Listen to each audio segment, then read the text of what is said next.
Hi, I'm Deb Sturgess with Influential Expression Consulting. Welcome to my video blog today. I'm following up on the earlier blog about my favorite quote, or one of my favorite quotes, "The limits of my language are the limits of my world," by Ludwig von Wittgenstein. First imparted to me by my 7th grade English teacher, Mrs. Ewing. Thank you very much, Mrs. Ewing. A lot of people ask me how they can increase their vocabulary so that they can express themselves better, which is what that quote is all about, really. Expanding the limits of your world by knowing more language and being able to use it more skillfully.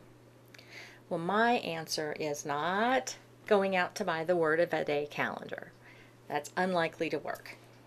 Don't go buy one of those build your vocabulary books. Those are great. Do it if you want to, but I'll warn you, few people have the self-discipline it takes to work your way through one of those books and do it in such a way that it does you any good. It's far more useful and practical to simply increase the amount that you read. If you don't do any reading on a regular basis, set aside 5 or 10 minutes a day. If you already read, maybe increase the variety of things you read or the amount of time you spend reading. It does not have to be a huge dramatic change. Now, what should you read?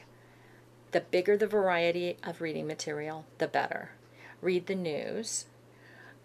And the important thing is, when you come across a word you don't know or an expression that's unfamiliar, look it up.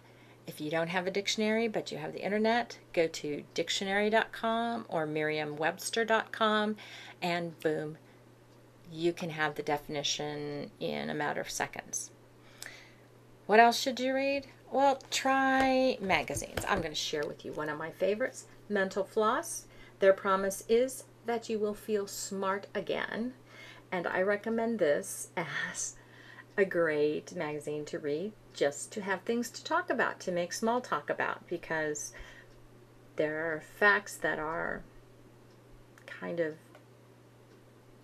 largely unknown and yet interesting, and you can always throw them out during a conversation and keep things going. Read magazines that pertain to things you're interested in.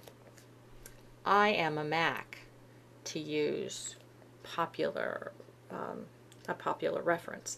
I am not a PC. You can read things related to whatever industry you're in. That's a good thing. If you're seriously in an industry, this is about writing, you can read a really serious journal. You can read something that hardly has any writing at all. I would count this as reading. It's better than nothing. Read variety. That's the point. Read a variety.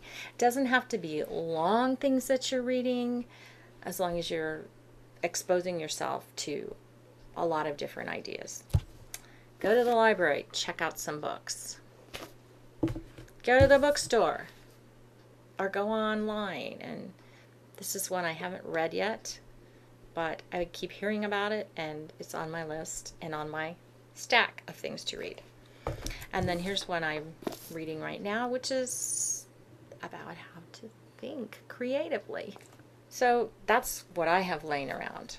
I encourage you to just look around yourself. I mean, actually, my husband has different reading material around. He likes woodworking magazines and archaeology magazines, and he reads a lot of Civil War nonfiction. So occasionally I pick that stuff up too, and it's good for me. Maybe not my favorite stuff to read, but, you know, at least I'm beginning to learn a different definition for the word biscuit. I'm Deb Sturgess of Influential Expression Consulting. And that's my advice for you today for increasing your ability to influence people and situations around you by having more effective communication. Go read.